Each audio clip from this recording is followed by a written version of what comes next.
The emergency signal crossed 3,000 light-years of empty space before anyone heard it.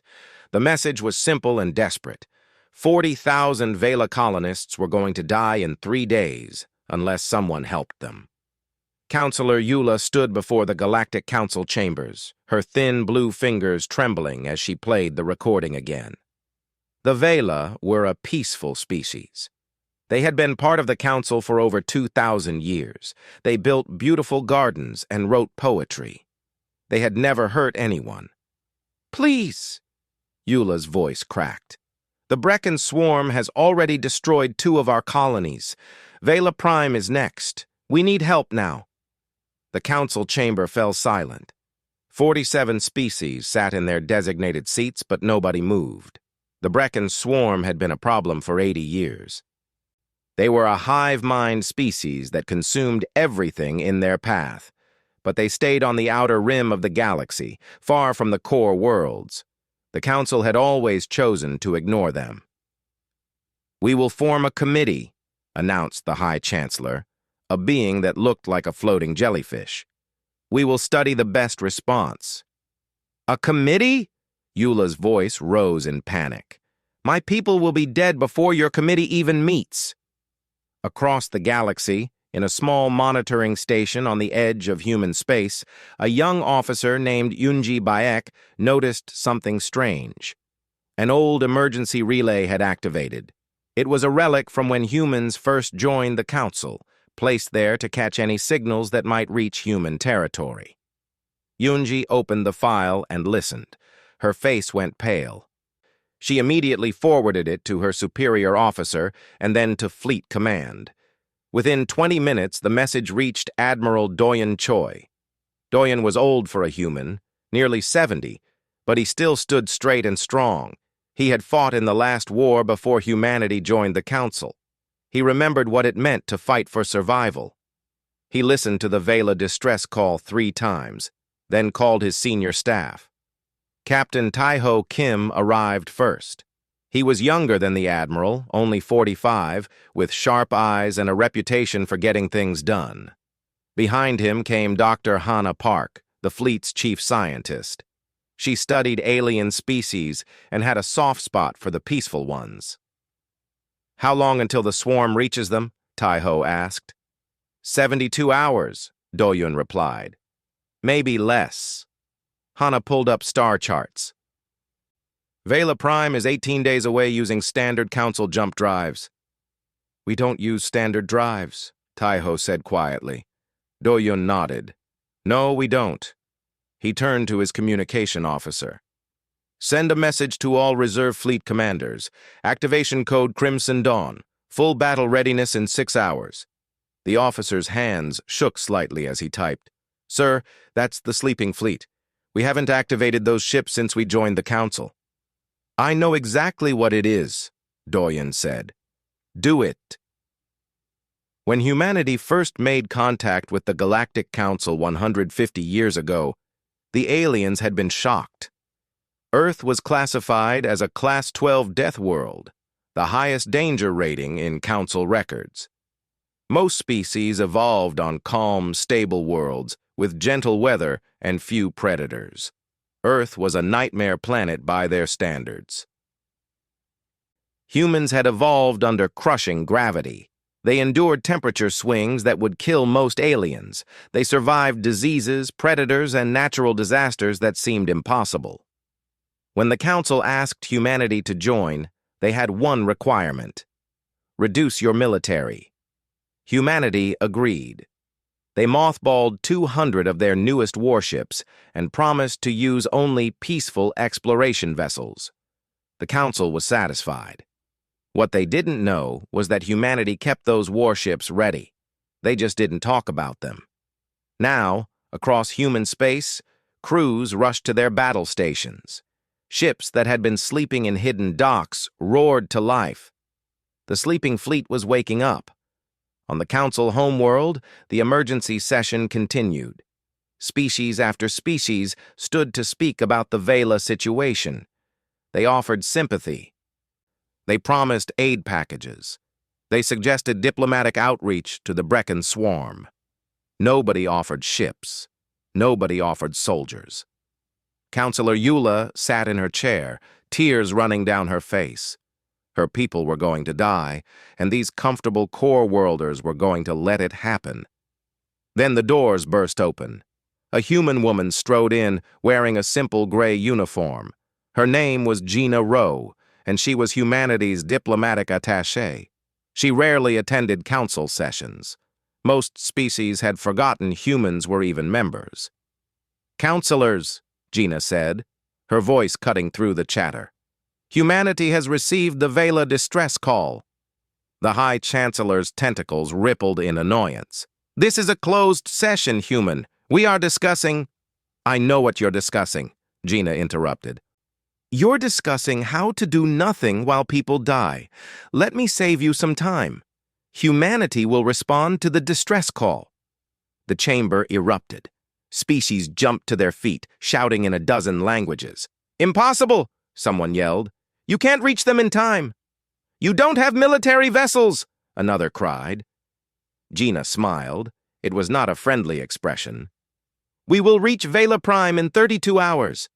And as for military vessels—" She pulled up a holographic display. The council chamber fell silent as 200 human warships appeared on the screen. They were already moving, already accelerating toward Vela space. "This violates the peace accords," the High Chancellor thundered. "The peace accords say nothing about defending council members under attack," Gina replied calmly. "Check your own laws." "We're following them exactly."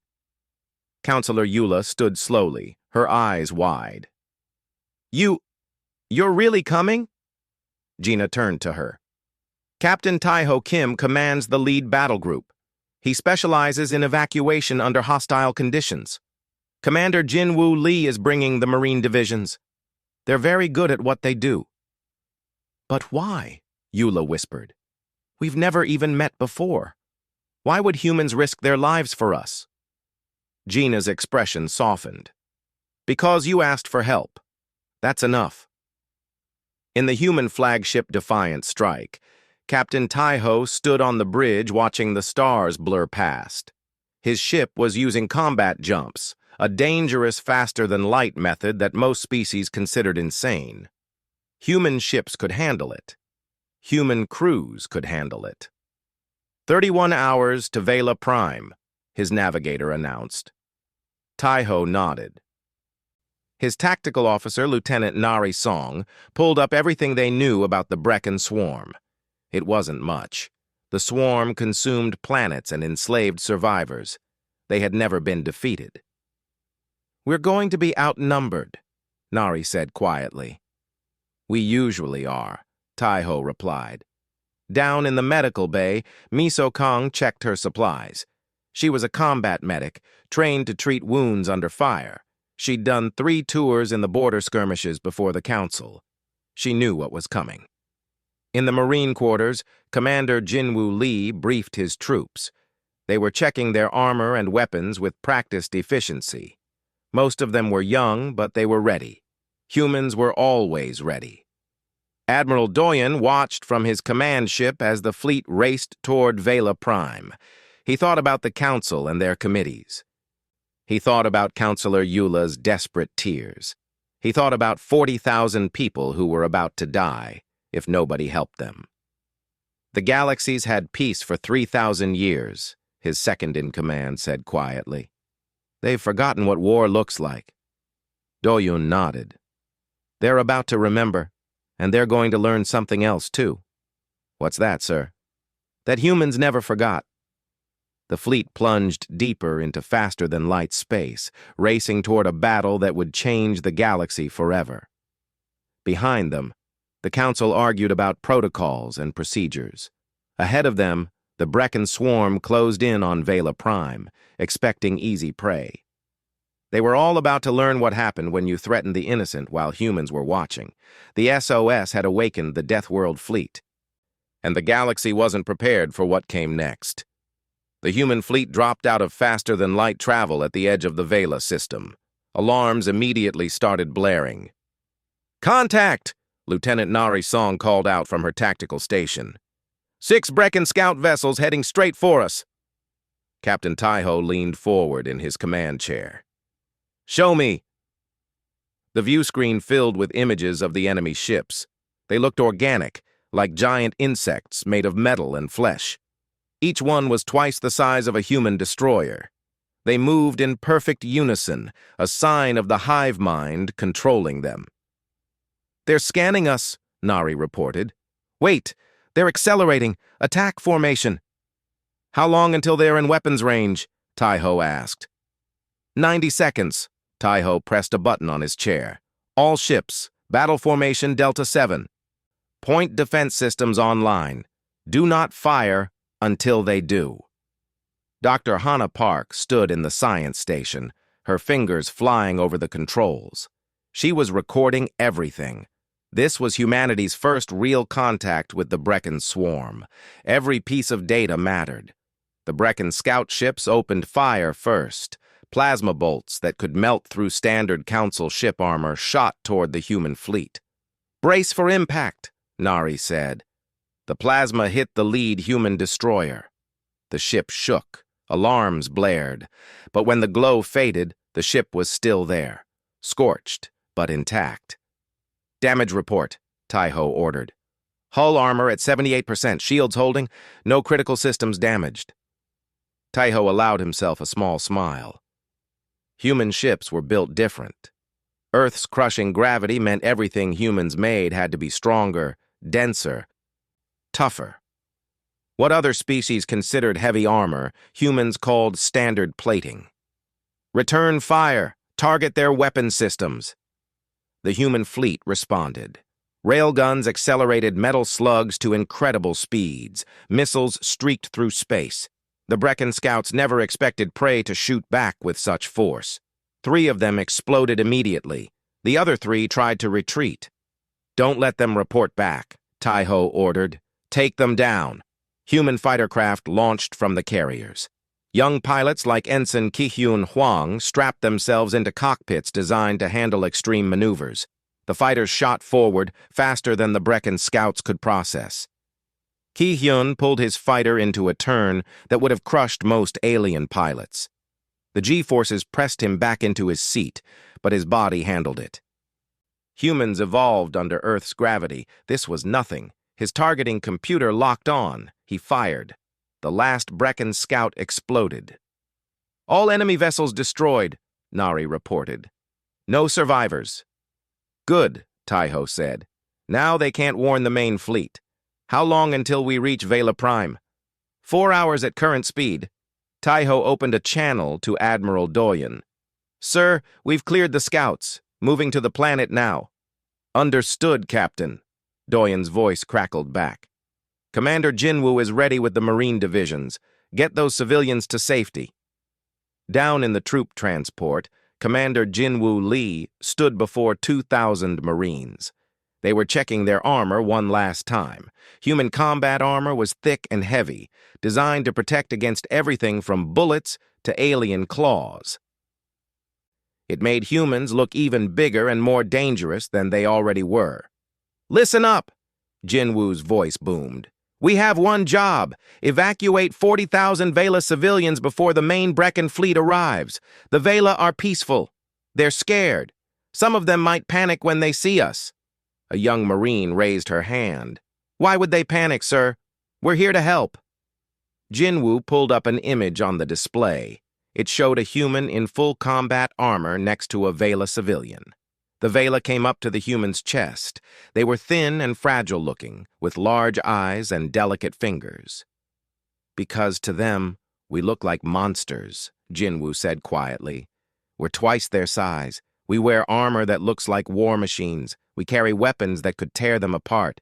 So when you're down there, you move slowly. You speak gently. You show them we're the good guys. The Marines nodded. They understood. Being strong meant being careful. In the medical section, Miso Kang was preparing for casualties. She'd set up emergency treatment stations and stockpiled supplies. She knew how humans fought. They threw themselves into danger to save others. They took wounds that would kill most species and kept fighting. Her assistant, a young medic named Hyun, looked nervous. "Do you think it'll be bad?" Miso didn't lie to him. "Yes, but we'll save as many as we can. That's what we do." The fleet reached Vela Prime. The planet was beautiful, covered in purple forests and blue oceans. Cities dotted the surface, elegant structures that looked like they grew from the ground rather than being built. "Scanning the surface," Nari reported. "I've got the civilian population concentrated in the capital city. They're gathering in the central plaza. Looks like they're preparing to evacuate." "Good," Taiho said. "That'll make things easier. How much time do we have?" "Long-range sensors show the main Brecon fleet approaching. They'll be here in 8 hours." 8 hours to evacuate 40,000 people. It seemed impossible. The council would have needed weeks to plan such an operation. They would have formed committees and subcommittees. They would have debated the best approach. Humans just did it. "All transport ships, begin landing operations," Taiho ordered. "Commander Jinwoo, the ground is yours." The human troop transports descended through the atmosphere. To the Vela watching from below, they looked like falling stars, huge, dark shapes that touched down around the city with precision. The loading ramps dropped. Commander Jinwoo stepped out first, and the Vela civilians gasped. He was massive compared to them. His armor made him look even bigger. But he moved slowly, carefully. He removed his helmet so they could see his face. "My name is Jinwoo," he said, his voice amplified but gentle. "We're here to take you somewhere safe. Please follow my soldiers to the transport ships. We don't have much time." A young Vela child, no taller than Jinwoo's knee, stepped forward. "Are you really here to save us?" Jinwoo knelt down, making himself smaller. "Yes, I promise." The evacuation began. Human soldiers guided families onto the transports. They carried elderly Vela who couldn't walk fast. They comforted scared children. They worked with practiced efficiency, but never forgot to be gentle. Lieutenant Nari coordinated everything from orbit. She had divided the city into sectors and assigned transport ships to each one. She tracked every civilian, making sure nobody got left behind. "Sector 7 is loaded. Lifting off now," one transport captain reported. "Sector 3 complete. Moving to the backup landing zone," another called. The operation moved like clockwork. This was what humans did best.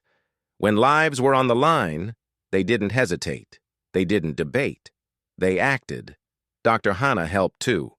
She'd gone down to the surface to talk with the Vela leaders, explaining what was happening. They couldn't believe how fast the humans worked. "How are you doing this?" one Vela elder asked. The council said rescue was impossible. Hana smiled sadly. "The council thinks like people who've never had to fight to survive. Humans think different. We come from a world that tried to kill us every day. We learned to be fast. We learned to be efficient. And we learned to never leave anyone behind." 4 hours into the evacuation, the first problem started. The Brecon swarm was arriving early. "Captain, I've got incoming ships," Nari called out. "Not the main fleet yet. Looks like an advance force. 20 vessels." Taiho didn't hesitate. "Battle Group 2, intercept them. Keep them away from the planet. Battle Group 1, maintain position over the city. We're not stopping the evacuation." The human warships moved to engage. The Brecon advance force was expecting easy prey. They'd destroyed Vela colonies before without resistance. They'd never fought humans before. Ensign Ki-hyun and his fighter squadron hit the Brecon ships first. Human pilots flew with an aggression that shocked the hive mind. They didn't dodge carefully. They attacked head-on, trusting their ships and their skills. Ki-hyun's fighter shook as enemy fire grazed his shields. He didn't slow down. He locked onto a Brecon destroyer and fired missiles. The enemy ship exploded. "That's 3 for me," he called over the squadron channel. "Show off," his wingman laughed. "I'm at 4. Down on the planet, Commander Jinwoo heard the battle starting overhead. He didn't let it distract him. His job was the civilians. The fleet would handle the fighting. Sectors 1 through 9 evacuated, he reported. 70% complete. 4 more hours and we're done. You've got 3 hours, Taiho's voice came back. The main Brecken fleet is coming faster than expected. Then we'll work faster, Jinwoo replied. The Marines doubled their efforts. They ran instead of walked. They carried more civilians at once. They pushed themselves to the limit. Miso treated her first casualties. A Marine had been hit by falling debris while protecting a family of Vela. His armor had taken most of the impact, but he had a broken arm. "Can you fight?" she asked as she set the bone. "Do I have a choice?" He grinned. "Not really," she admitted, injecting him with painkillers. "Try not to use that arm." He was back on the loading lines 5 minutes later, guiding civilians with one arm. This was humanity. Stubborn, tough, and refusing to quit even when hurt. The last transport ship lifted off just as the main Brecken fleet entered the system. 40,000 Vela civilians, safe, 0 casualties. "All ships, form up," Admiral Doyen ordered. "Now comes the hard part." The Brecken swarm had arrived, and they were about to learn why you don't threaten people when humans are around. The Brecken swarm fleet dropped out of faster-than-light travel like a plague of locusts. 500 bioships filled the space around Vela Prime. They moved in perfect formation, controlled by a single hive-mind intelligence that had conquered 12 star systems. The swarm had never lost a battle. They always won through numbers and brutality. On the bridge of the Defiant Strike, Captain Taiho watched the enemy fleet approach. Lieutenant Nari was running calculations at her station, her face pale but focused. "Sir, we're outnumbered 5-1, she reported. "Their total mass is 3 times ours." "I can count, Lieutenant," Taiho said calmly. He opened a channel to the fleet. "All ships, this is Captain Kim. You see what we're facing. Standard Council doctrine would say retreat. Study the enemy. Come back with overwhelming force." He paused, letting that sink in. "We're not doing that. Those Vela civilians are on our ships. We can't run and we won't. So we're going to do what humans do best. We're going to fight dirty, fight smart, and make these bugs regret they ever came here. All ships, attack pattern Omega. Make them bleed for every inch." The human fleet surged forward. Aboard the Brecken flagship, the hive mind processed this new information. The prey were attacking? That made no sense. Prey ran. Prey surrendered. Prey died quietly. These ships were different. The first wave of human fighters launched. Ensign Ki-hyun pushed his throttle forward, feeling the acceleration press him back into his seat. His wingman, a pilot named Soman, flew beside him. "Ready to dance?" Soman asked over the comm. "Always," Ki-hyun replied. The Brecken bioships opened fire. Plasma bolts filled space like rain. But human pilots didn't fly like other species.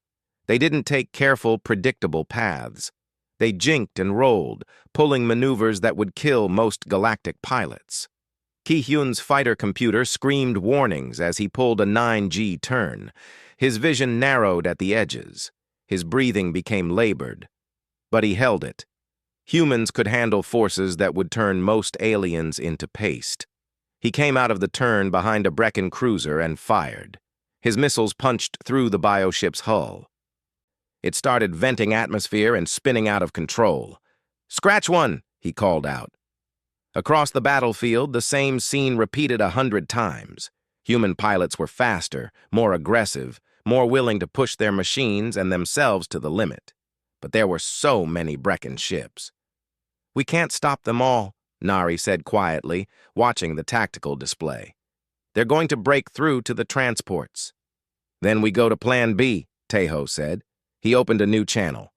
"Commander Jinwoo, how fast can your Marines deploy?" "On the troop transport." Shield of Terra. Commander Jinwoo was already suiting up. "We're ready now, Captain. Just point us at the enemy." "The Brecken are sending boarding parties toward our civilian transports. Stop them." Jinwoo grinned inside his helmet. "With pleasure." The Brecken boarding craft were organic pods that attached to ships like parasites. They cut through hulls and released warrior forms, creatures bred over thousands of generations for combat. Each one stood 3 meters tall with razor-sharp claws and armored carapaces. They'd never been defeated in close combat. Until today. The first boarding pod attached to a human transport. The Brecken warriors cut through the hull and poured inside, expecting to find helpless civilians. They found Commander Jinwoo and 50 Marines instead. The Vela civilians had been moved to the center of the ship. The Marines had set up a defensive perimeter around them. When the Brecken burst through, they met a wall of human firepower. Jinwoo's rifle barked 3 times. The first Brecken warrior fell with holes in its carapace. His Marines opened fire in disciplined bursts. The aliens had armor designed to withstand energy weapons. Human kinetic weapons punched right through. But some of the Brecken got close. One of them leaped at a Marine named Yubin, claws extended to tear him apart. Yubin caught the creature's arms. His armor servos whined as he held the Brecken warrior back. The alien was strong, bred for killing. But Yubin had grown up on Earth, under gravity that would crush most species. He'd trained his whole life in conditions that made other planets feel light. He twisted and threw the Brecken warrior into a bulkhead. The impact dented the metal. The warrior didn't get back up. "They bleed easy," Yubin reported. More Brecken came. The corridor filled with fighting. It was brutal and close, the kind of combat humans had evolved for. Earth had made them into persistence hunters, capable of fighting for hours without tiring.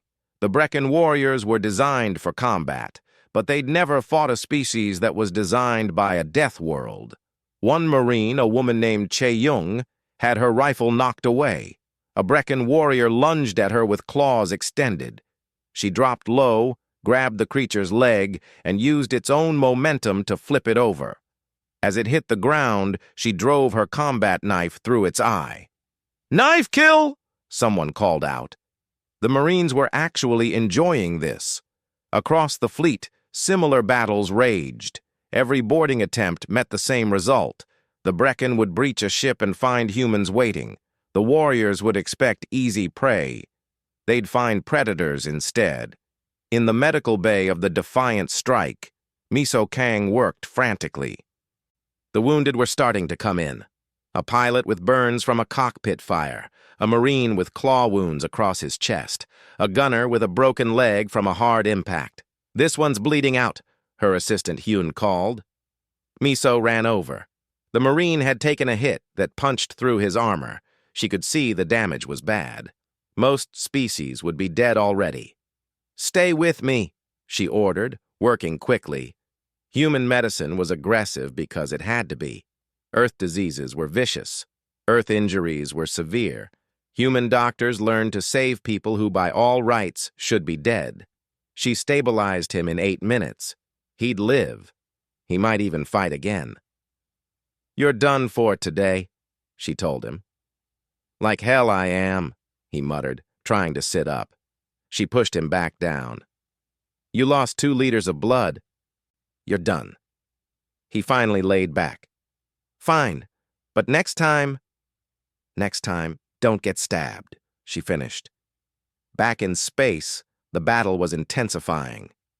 Dr. Bora Yoon sat at her station aboard the command ship analyzing Brecken communications. She was a psychological warfare specialist, trained to understand how enemies thought. What she was hearing fascinated and disturbed her. "Admiral," she called to Doyen, "the Brecken communications are changing." "How so?" "They're confused. The hive mind is trying to process something it doesn't understand. They're used to prey behavior. Fight briefly, then surrender. They've never encountered a species that fights back this hard." She pulled up translated snippets of the alien communications. Words like persistent predators and prey with teeth kept appearing. "They're scared," Bora said with certainty. "Not individual fear. The whole hive mind is experiencing something it's never felt before, doubt." Doyen nodded slowly. "Good. Scared enemies make mistakes. He was right. The Brecon fleet was starting to show cracks in their formation. Ships that should have been coordinating were acting independently. The perfect hive mind unity was breaking down. Engineer Siwoo Nam was in the belly of the defiant strike, keeping the ship running despite battle damage. A plasma bolt had scorched the hull, damaging power relays. He and his team were fixing them while the ship was still fighting. "Reroute power from the secondary systems," he ordered. "We need shields more than we need comfortable cabins." His team worked with practiced efficiency. Human ships were designed to take damage and keep fighting. Every critical system had backups. Every backup had alternatives. Earth's hostile environment had taught humans to plan for the worst. "Power restored," someone called out. "Shields at 80%. "Good enough," Siwoo replied. "Now let's fix the—" The ship rocked as another hit landed. New alarms blared. "Hull breach on Deck 7, his computer announced. "Already on it," Siwoo said, grabbing his tools and running. This was his ship. He'd keep her flying until the fight was done. Captain Taiho watched the tactical display shift. The human fleet was holding, but barely. They'd destroyed nearly 100 Brecon ships, but more kept coming. "We need to change the equation," he said to Lieutenant Nari. "Target their command ship. The big one in the center of their formation." Nari's eyes widened. "Sir, that thing is surrounded by 50 escorts. We'll never get through." "We don't have to get through. We just have to get close." Taiho opened a channel. "All bombers, form up on the Defiant strike. We're making a run on the Brecon flagship." It was insane. It was dangerous. It was exactly the kind of desperate gamble that humans specialized in. The bomber squadron formed up. These were heavy attack craft, built to deliver massive payloads. Ensign Ki-hyun volunteered his fighter squadron to escort them. They dove into the heart of the Brecon fleet. Plasma fire filled space. Ships exploded left and right. The Brecon threw everything they had at the incoming attack, but the humans kept coming. Pilots pulled impossible maneuvers. They covered each other, sacrificed their own shields to protect their wingmen. 2 bombers were destroyed, then 3, but the rest got through. They released their torpedoes at point-blank range. The Brecon flagship's shields flared and died. The torpedoes punched into the massive bioship's hull and detonated. For a moment, nothing happened. Then the flagship started to break apart. Across the Brecon fleet, ships suddenly went dead in space. The hive mind had been headquartered in that flagship. Without it, the swarm was blind and confused. "Now!" Taiho shouted. "Hit them while they're disorganized." The human fleet surged forward. They tore into the confused Brecon ships with ruthless efficiency. Within an hour, the battle was over. Of the 500 Brecon bioships, less than 50 escaped. The rest were destroyed or crippled. Commander Jinwoo stood in the corridor of the transport, surrounded by dead Brecon warriors. His Marines were checking each other for injuries. Despite the brutal fighting, they'd only lost 2 Marines. The Vela civilians were safe. "Clear," he reported to Captain Taiho. "All boarding parties eliminated. 0 civilian casualties." "Good work, Commander." Jinwoo looked at his Marines. They were tired, bloody, but victorious.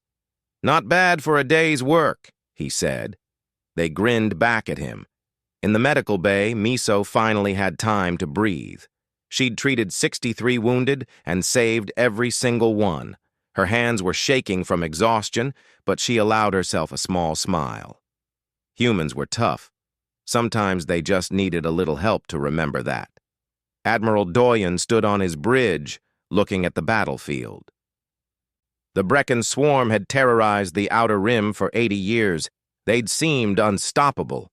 One human fleet had shattered them in a single day. "Sir," his communication officer said, "we're receiving a message from the Brecon survivors.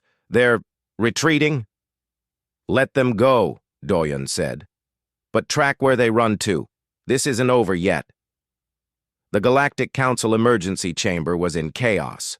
Representatives from 47 species shouted at each other in a dozen different languages. Holographic displays showed the battle at Vela Prime on repeat. The humans had done the impossible. They'd also broken every rule the Council held sacred. "This is an outrage!" screamed Counselor Thex, a reptilian being from the core worlds. "Humans launched a military fleet without Council approval. They engaged in offensive warfare. They destroyed an entire enemy fleet. They saved 40,000 lives," Counselor Eula said quietly. She was still recovering from the shock. Her people were alive. The humans had actually done it. "That's not the point," another counselor shouted. "The peace accord specifically forbid—" The chamber doors opened. Gina Rowe walked in, still wearing her diplomatic uniform. She looked tired but unbowed. Behind her walked Captain Taiho, still in his combat gear. His presence made several counselors step back nervously. "The peace accords forbid what exactly?" Gina asked, her voice cutting through the noise. The High Chancellor's tentacles rippled in agitation. "Unprovoked military action, aggressive warfare, deployment of warships without Council oversight." "Then you should read your own laws more carefully," Gina replied. She pulled up the peace accords on the central display. Article 12, Section 7. Any council member may deploy defensive forces to protect other council members under direct attack. We were protecting the Vela. That's not only legal, it's our duty. "You had warships," someone accused. "You promised to demilitarize when you joined." "We promised to reduce our military presence," Taiho spoke for the first time. His voice was calm but hard. "We did. We went from 3,000 warships to 200. That's a 93% reduction. We kept the rest in reserve for emergencies. This was an emergency." The chamber fell silent. They'd never asked for exact numbers. They'd assumed humanity had disarmed completely. Counselor Thex hissed. "You deceived us." "No," Gina said firmly. "You made assumptions. We never lied. You just never asked the right questions." On the display, footage played of human Marines fighting Brakan warriors in close combat. The council members watched in horrified fascination. Humans moved with a speed and violence that seemed impossible. They threw the Brecken warriors around like toys. "How are they so strong?" someone whispered. Dr. Hannah Park stepped forward. She'd come back with the fleet to present her findings. "May I?" Gina nodded. Hannah pulled up Earth's profile. Most council species evolved on calm, stable worlds. Low gravity, mild weather, few predators. Earth is different. It's classified as a Class 12 death world, the highest rating in council records. She showed images of Earth, hurricanes, earthquakes, volcanoes, predators that hunted in packs, diseases that killed millions. "Humans evolved to survive this," Hannah continued. "Earth's gravity is nearly twice standard. Every human child grows up lifting more weight just by standing than most of you lift in your entire lives. We have redundant organs, rapid healing, pain tolerance that seems impossible to other species. We're not trying to be warriors. We just come from a world that made us this way." Counselor Thex stared at the data. "You're saying every human is this dangerous?" "Every human is a survivor," Hannah corrected. "We've spent our entire evolution fighting to stay alive. When we see others in danger, we don't debate. We don't form committees. We act. It's instinct." The council chamber absorbed this in uncomfortable silence. "What happens now?" the High Chancellor finally asked. "You've destroyed the Brecken Advance Fleet. But their main territory extends across 3 systems. They have millions of warriors. They've enslaved dozens of species. Are you planning to wage war across the entire Outer Rim?" Admiral Doyen entered the chamber. He'd been listening from outside. "That depends on you." "Explain." "The Brekan swarm has terrorized the Outer Rim for 80 years. How many distress calls have you received? How many colonies were destroyed while you debated and studied?" The counselors looked away. They knew the answer. "We tracked the Brecken survivors," Doyon continued. "They fled to their home cluster. We followed them. Do you know what we found?" He pulled up new images. Species the Council had never seen before, emaciated and chained. Entire populations enslaved and forced to work in Brecken hive structures. 200,000 beings from 17 different species, Doyon said quietly. Some have been slaves for 3 generations. They don't even remember freedom. Counselor Eula gasped. Others turned away, unable to look. "We're offering you a choice," Doyon said. "Option 1, we withdraw. We take the Vela refugees home and never speak of this again. The Brecken rebuild and continue enslaving the Outer Rim. You go back to your committees and debates." "What's option 2? Thex asked. "We finish what we started. We liberate every slave. We dismantle the Brecken swarm completely. We make sure they never threaten anyone again." "That's genocide," someone shouted. "No," Taiho said sharply. "Genocide is what the Brecken do. We're offering them surrender. If they refuse, we'll destroy their war machine, free their slaves, and leave them with enough to survive but never conquer again." The High Chancellor's tentacles writhed in agitation. "This is too much. Too fast. We need time to consider—" "Time?" Gina's voice was cold. "Those slaves don't have time. Every day we waste is another day they suffer. You've had 80 years to fix this. Now step aside and let us do it." Admiral Yuna Shin had been waiting in orbit with the second wave fleet. 100 more human warships, fresh and ready for battle. When she received Doyon's signal, she jumped into Council space. The Council's sensor stations went crazy. 100 new capital ships appeared on their screens. "That's impossible," someone muttered. "How do they have so many ships?" "Because we never stopped building them," Yuna said, her hologram appearing in the Council chamber. "We just didn't tell you about it. Earth has 30 shipyards. Each one produces 10 warships a year. We've been doing this for 150 years. You never asked, so we never mentioned it." The number of human warships was now 300, more than most Council species had in total. "You could conquer us," Thex said, his voice shaking. "If we wanted to conquer you, we would have done it already," Doyun replied. "We don't want conquest. We want peace, real peace, the kind where people don't die because bureaucrats are too slow to help them." The vote was called. The Council had to decide: authorize human military action against the Brecken swarm, or condemn it and risk humanity leaving the Council entirely. The freed Brecken slaves made the difference. 12 representatives, brought back by human ships, testified before the Council. They told stories of horror that had lasted generations. They showed scars from Brecken torture. They spoke of families torn apart and children born into chains. "The humans came for us," one elder said, his voice breaking. "We'd given up hope. We thought the galaxy had forgotten us. Then these warriors from Earth arrived and fought through an entire Brecken fleet to reach us. They didn't know us. We'd never met before. But they came anyway." Counselor Eula stood. She looked at each council member in turn. "My people were 3 days from extinction. The Council offered sympathy and committees. The humans offered ships and soldiers. I know which one saved lives."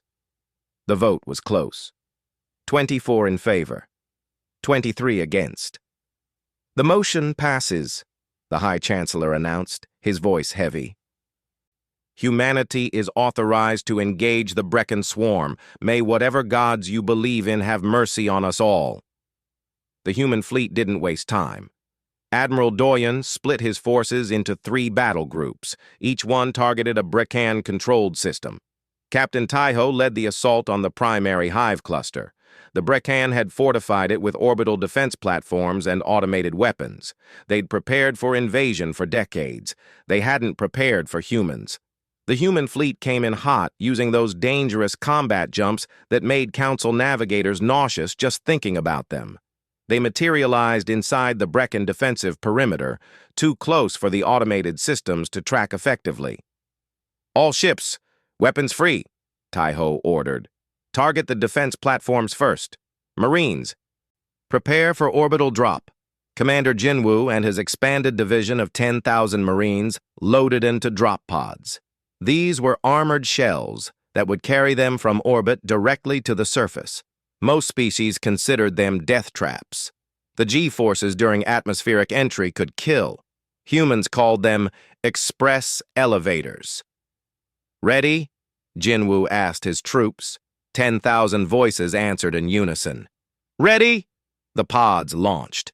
Jinwoo felt the acceleration press him into his restraints. His vision grayed at the edges.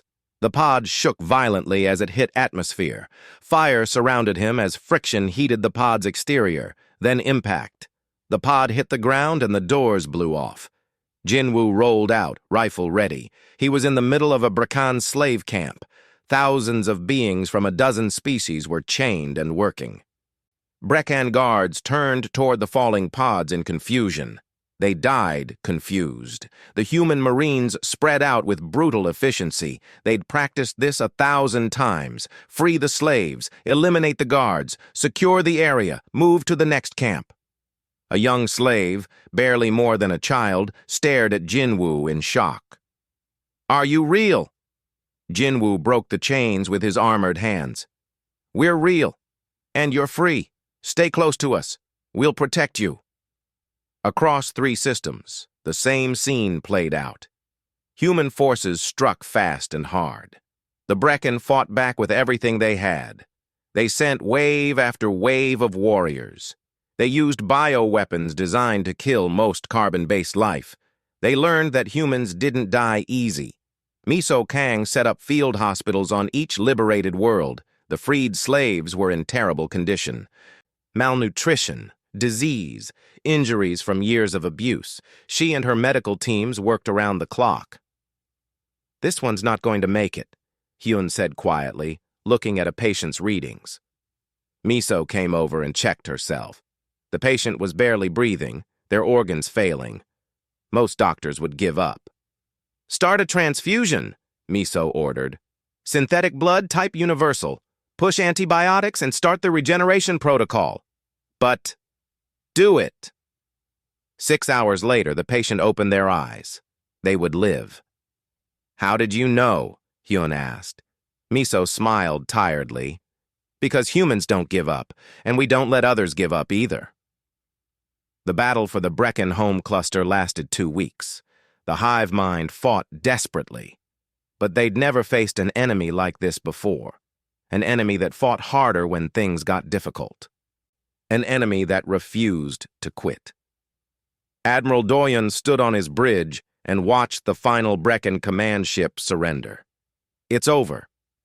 The Brakan swarm, a threat that had plagued the galaxy for 80 years, was defeated. 200,000 slaves were free.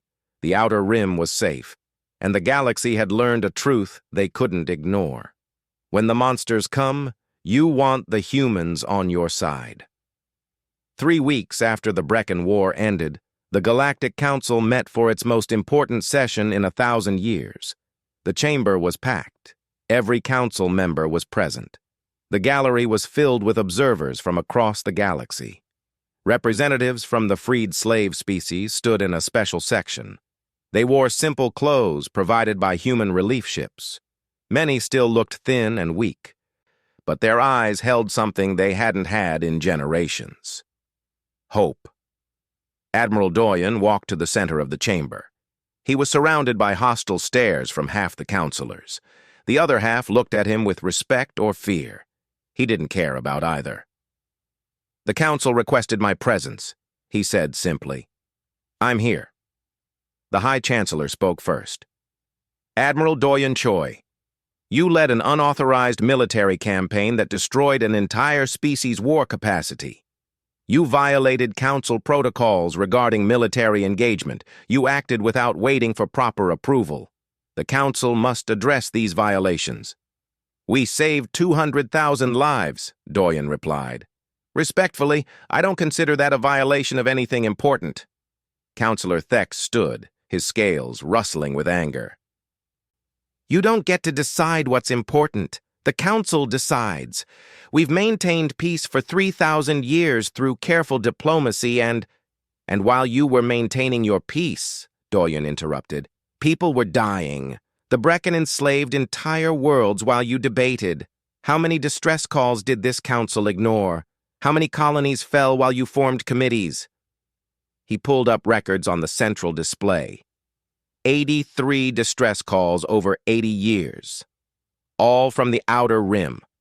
All ignored or delayed until it was too late. The council chose comfort over action, Doyen continued. You chose procedure over lives. That's not peace. That's cowardice. The chamber erupted. Half the councilors shouted in outrage. The other half sat in uncomfortable silence. Then one of the freed slaves stood. His name was Kelros. He was old, his body bent from decades of forced labor, but his voice was strong. May I speak? The High Chancellor looked uncertain but nodded. Kelros walked to the center of the chamber. I was born a slave. My parents were slaves. Their parents were slaves. For 3 generations, my people lived in chains. We sent distress calls every year. Every year, the council promised to study the situation, to form committees, to find diplomatic solutions. His voice grew harder. Every year, nothing changed, until the humans came. He turned to look at Admiral Doyen. These warriors traveled across the galaxy for people they'd never met. They fought through an enemy fleet. They broke our chains with their own hands. And when we asked why they'd risk their lives for strangers, do you know what they said? The chamber was silent. They said, because you needed help. That's enough. Kelros looked back at the council. I don't care about your protocols. I don't care about your procedures. My children are free because of humans. Judge them if you want. History will judge you harsher. He sat down. 11 more freed slaves stood to speak. Each one told similar stories. Each one praised the humans who'd saved them. Counselor Eula stood last. I asked this council for help when my people faced extinction. You offered sympathy and committees. The humans offered ships and soldiers and succeeded where you said success was impossible. I propose we not only forgive humanity's actions, but reward them. Reward them? Thex sputtered. For what? For showing us what we've become, Eula said softly. We're so proud of our 3,000 years of peace. But we bought that peace by ignoring suffering we couldn't see. By pretending threats on the outer rim didn't matter. The humans reminded us that peace without justice is just silence. The vote was called. The question, should humanity face sanctions for their military actions? 20 votes in favor of sanctions, 27 against. Then the second vote, should humanity be granted a permanent council security seat? 31 in favor, 16 against. The motion passes, the High Chancellor announced. Humanity will join the Council's Security Council with authority to respond to threats against Council members. But that wasn't the end. Captain Taiho stood and addressed the Council. We accept this responsibility, but we're not doing it your way. Explain, the High Chancellor said cautiously. The Council military is ceremonial, a parade force that hasn't fought a real battle in millennia. That ends now. We're establishing the Galactic Protection Initiative. It will operate under Council authority but with human command structure. He pulled up organizational charts. We'll train mixed species units, share our technology, teach Council forces how to actually fight, not for conquest, for defense. Lieutenant Nari Song stepped forward. She'd been promoted to commander after the Brecken campaign. I'll lead the tactical training programs. Any species that wants to learn human combat doctrine can send officers. Dr. Hannah Park spoke next. I'm establishing the Interspecies Recovery Program. We have 200,000 freed beings who need medical care, psychological support, and reintegration help.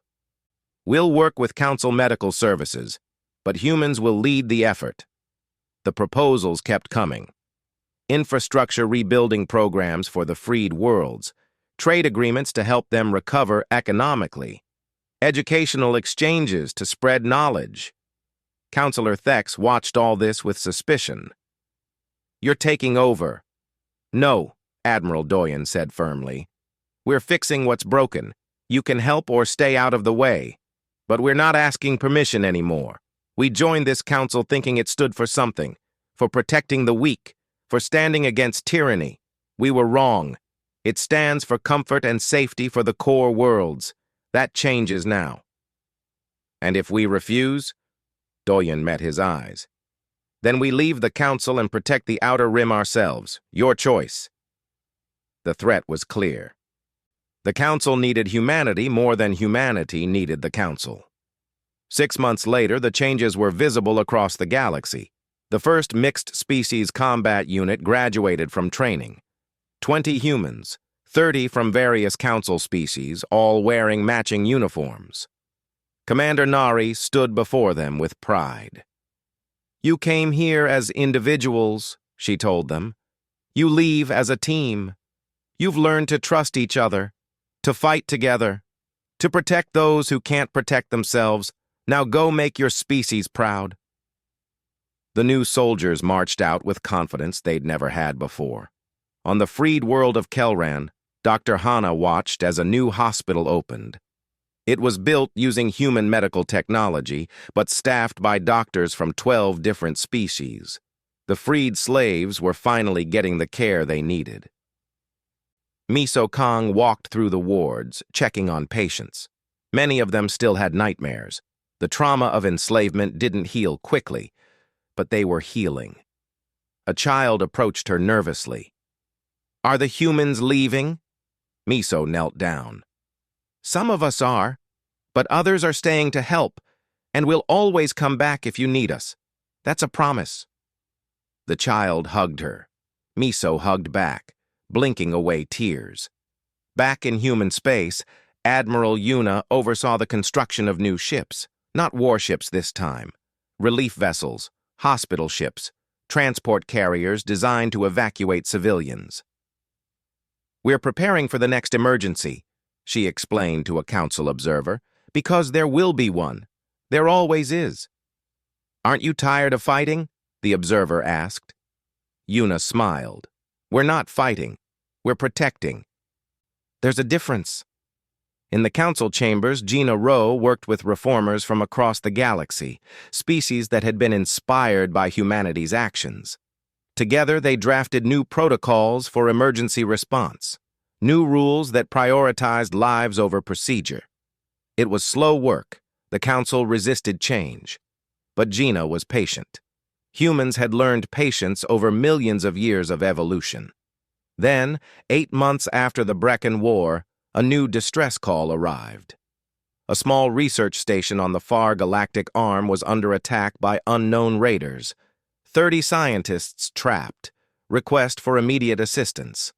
The council convened to discuss the situation. Committees were being formed. Admiral Doyen didn't wait. The human rapid response fleet was moving before the council even voted. Captain Taiho led the mission. Commander Jinwoo and his Marines were ready for deployment. Miso had her medical teams prepared. "Estimated time to arrival?" Taiho asked. 42 hours using combat jumps, his navigator reported. "Make it 36, Taiho ordered. "Those scientists don't have time for us to be careful." In the council chamber, Gina smiled as she watched the fleet depart on the tactical display. Counselor Thex approached her, looking annoyed. "They didn't wait for approval." "No," Gina agreed. "They didn't. Get used to it." "This is exactly what I feared. Humans acting independently, ignoring council authority." Gina turned to face him. "You know what I feared? Joining a council that talked about justice but never delivered it, about protection but never acted. We've been members for 150 years. In that time, we watched and learned. We saw what the council really was. A comfortable club for safe species in safe space. And now you're changing us." "No," Gina corrected. "Now we're reminding you what you're supposed to be. An alliance that protects the weak, that stands against tyranny, That actually means something. She pointed at the display showing the human fleet racing toward the distress call. Those 30 scientists don't care about council protocols. They care about being saved, and they will be, because humans don't debate while people die. Thex was quiet for a moment. Then, surprisingly, he nodded. Perhaps we needed this. Needed you. Perhaps you did. The human fleet reached the research station in 34 hours. The raiders fled when they saw warships approaching. The scientists were evacuated safely. 0 casualties. It became a pattern. Distress calls arrived. The council debated. Humans responded. Slowly, other species started following humanity's example. Council members began keeping their own rapid response forces. Training programs expanded. The culture of the galaxy was shifting. 5 years after the Brecken War, Admiral Doyen retired. He'd spent his entire adult life in service. Now, at 75, he was ready to rest. Captain Taiho, promoted to admiral, took command of the Galactic Protection Initiative. It was now a force of 50,000 troops from 20 different species, all trained in human tactics, all ready to respond when needed. Dr. Hana's recovery program had helped over 500,000 beings across the galaxy, former slaves, refugees, disaster survivors, all getting the help they needed.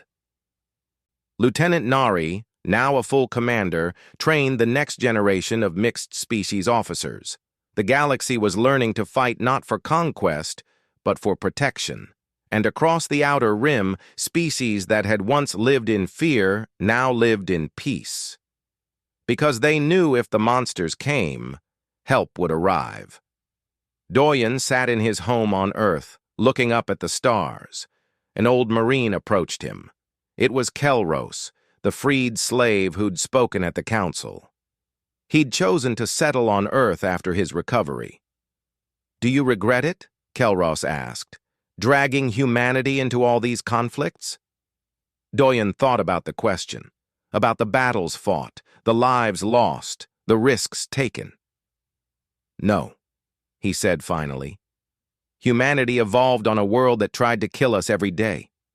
We learned to fight, to survive, to protect our own. When we joined the council, we didn't stop being warriors. We just chose who we'd fight for." "And who's that?" Doyen smiled. "Anyone who needs it." Far across the galaxy, a new distress call would arrive tomorrow. Pirates attacking a colony. The council would debate response protocols. The human fleet would already be moving, because that's what humans did. They saw people in danger, and they acted. They didn't wait for permission. They didn't debate when lives hung in the balance. They remembered that strength without compassion was tyranny, but compassion without strength was powerless. So they were both. Warriors who chose mercy, predators who protected the prey, Deathworlders who used their strength to guard the weak. The galaxy had been comfortable in its 3,000 years of peace. It had forgotten that peace wasn't the absence of warriors. Peace was warriors who chose restraint. But when the monsters came, when the innocent cried for help, those warriors remembered what they were made for. And they answered the call. Every single time.